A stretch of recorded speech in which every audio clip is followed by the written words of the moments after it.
Hello, everyone. Welcome back. We are here, Jill and I, with Mhm. pillar number 5. And this one is all about cash flow. So listen, y'all, and I'm living the Boston area, so I shouldn't even be saying y'all. Okay. Do it. Bring that south But I'm up saying north, it. man. I like it. So as you know, if you are an educator, you might not feel always so comfortable putting on that financial hat. But guess what, Mhm. folks? If you are running your own tutoring business, we have some great advice for you tonight. So it's so important to remember that you are a business owner as Mhm. well as a talented educator.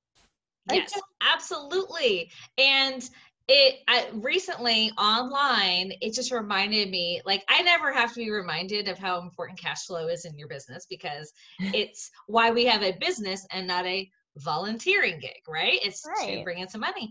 But even really recently in one of your groups, Emily, Hmm. somebody was mentioning how they just wanted to help kids so much that they didn't even care about charging in the beginning, but here it is a year Okay. later, and now they're going, ooh, if I don't get something figured out, I can't keep doing this.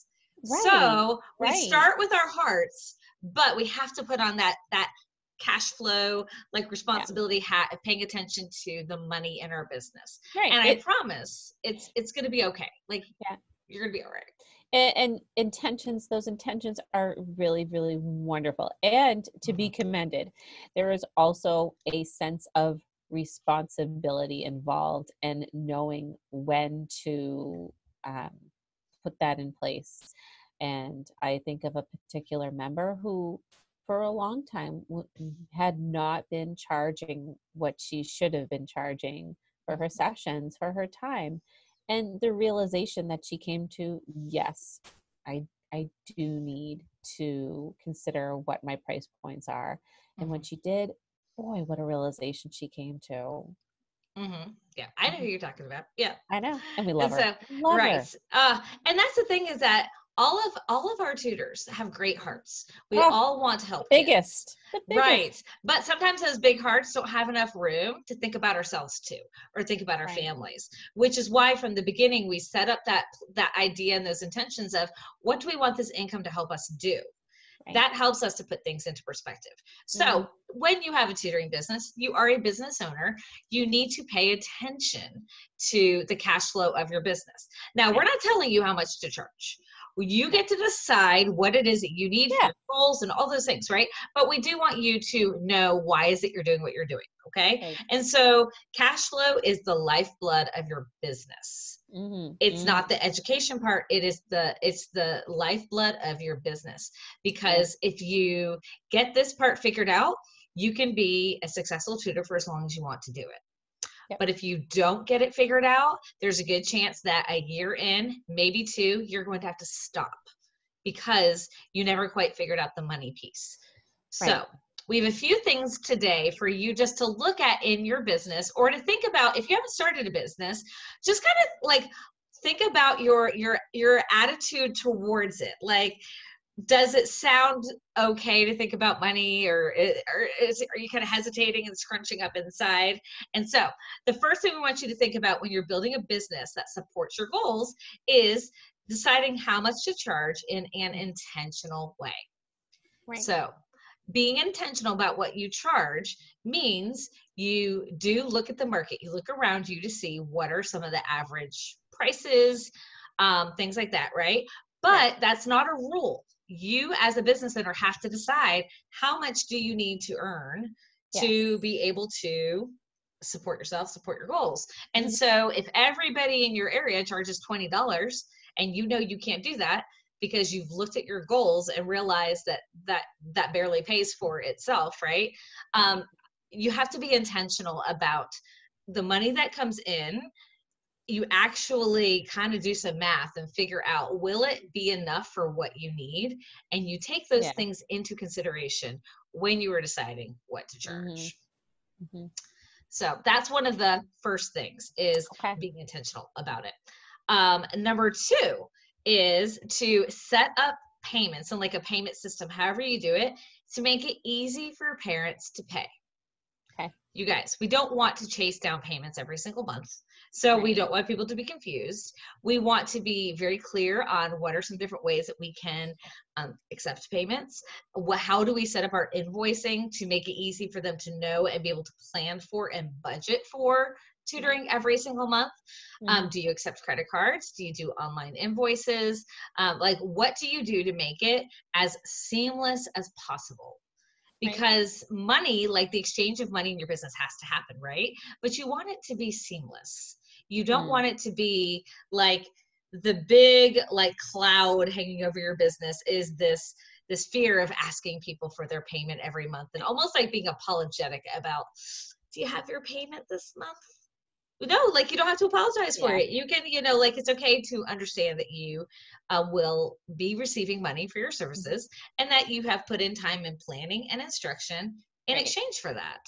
Mm-hmm. So, what is your Emily, like what is your perspective on just like taking payments and things like that? Like from the beginning, were you comfortable with that, or is that something you had to grow into as far as understanding that there was like a value exchange in I running a think business? because I knew of the level of training that I had, so that the level of service and quality of instruction that was going to be offered, knew that the price point was going to match that. They, I'm very, very clear with my families that I start with from the beginning what instruction is going to look like for their child. And I explain that in detail, how it's going to be individualized, how I'm not going to pull just from some workbook. And all of that is time on my part Yep. outside of the actual instruction that I provide one on one with their child. So once they realize the extent of the planning that is involved and the Mhm. individualized instruction, then there really is no debate or even any question over the quality of service that's going to be provided and my session or my per session rate. And Mhm. so it just, once I just feel like being very upfront from the very beginning Right. is just so, so helpful. And for them to understand that, yes, this is what we're going to provide, and this is how I'm going to do it, and this is what it takes outside of the session, and all that. Right. I love that you embraced that, because what you're doing is you're looking at the value you're providing Mm-hmm. and understanding that this is an even exchange. Like this is Yes. something that it's okay. And I think so often teachers and tutors and educators, because money is the thing that's never been a part of the equation when, if you're just teaching in a school, it's understanding that and being Mm-hmm. okay with it and not apologizing for needing to get paid.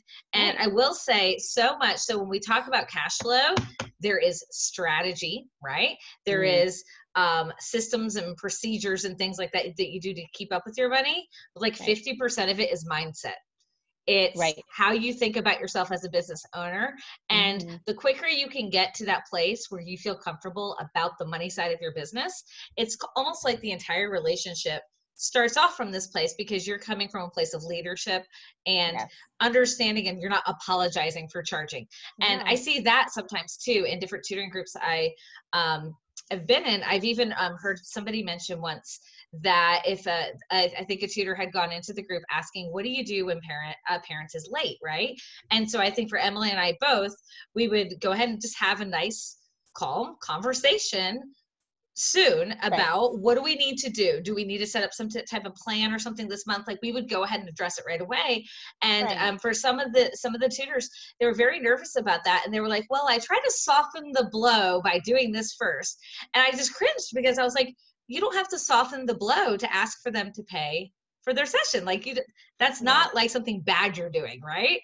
You're Right. just like saying, what do we need to do? Is there something going on this month? Like, Mm-hmm. having an idea of some alternate payment plans, arrangements, things like that. But if you are somebody who will go in, are comfortable with having that conversation, then it'll also help parents to take you and your payments and things like that seriously as well. Like, Right. hopefully you will be something that you won't have to chase down payments every month. Right. Nobody likes I that. think it's coming to an understanding of mutual respect. You have Yes. respect as you, the business owner, for what you offer, for your time, and respect for the family and what they are committing to with you. Because they're often, this is Mhm. often a very large It expense, is. an It is. investment for It's an them. additional expense, and it Right. means making sacrifices for sure. hmm Yes. Right. Mhm. So, and so I think that's the idea of mutual respect. That was Mhm. so important for you to mention, Emily. Yeah. And the third thing we want to talk about for you to just look at the income in your business, your cash flow and everything like that, is the ultimate goal is that you want an income that is consistent and that you can count on every single month. Right. That alleviates so much pressure and you can It focus on does. teaching. Right. Right. If For yeah, sure. so that is your ultimate goal. And so in TSA, we do actually teach you several different ways to get closer to having that consistency that you want. We have like a couple different models Right. we share with you because not Mhm. everybody is the same and it doesn't work the same for everybody. But I Right. can tell you that, those first 2 years of me having a tutoring business, December was a scary time because with the holidays, Right. suddenly my income shrunk so much. And Right. then, like, the month of October was really long, so I would feel rich. But then in January, like 6 kids would all get the flu the same week, and I would Yeah. panic because I wouldn't be able to pay. I could add up the dollars in my head of like, oh my gosh, I've got to come up with this much money to pay my bills next month. Right. And once I got this piece of my business figured out, you guys, I think I spend less than 5 minutes a month on money, invoice, any of that, because all of my Amazing. parents are on automatic payments. It's not even automatic, like it charges their account automatically on the first of the month. Mm-hmm. And I just maybe check and make sure they all went through, and Mm-hmm. I'm like set. There you go. That just relieves so much pressure because then I get So to huge. focus on serving and helping Yeah. and supporting them in their journey. I'm Right. not panicking because I'm not sure if I can pay my bills that month. And Yeah. so that's why this pillar is so key. So anybody who's watching this now, again, if you're just starting off or you don't have a business yet, right? Just think about how does that feel when you think about having to ask for payments, having to set a price, having to like have money conversations. Does that feel okay or does that feel scary or icky, And if you already have a business, go ahead and look at those pieces of your business right now and decide, are you really happy with how that's working? Or are there some areas that you kind of need to focus on? Maybe just a little bit more. And I would say all of us really with businesses, we always have to come back to the cash flow Oh and yeah. like revisit it and see is it working for us, and Yep. it evolves with everything. So Yep. so pay attention to your cash flow in your business, tutors. Yes. Okay. Yes. Okay, so let's see which module is, or not module, that's in the class, Oh, that's in the course. We're on just the pillars, these little mini trainings. So we just did cash flow. So okay. what's coming up next, Emily, in our Oh, next video? this is a big one. This one is just got because there's just so many aspects of it. Pillar number 6 is all about policies. And Yeah. oh my goodness, when you And have why do you policies do that? in place, oh, it is freeing.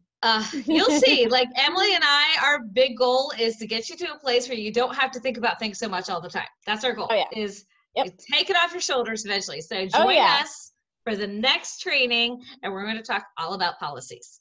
All right. Bye Okay. Bye. guys.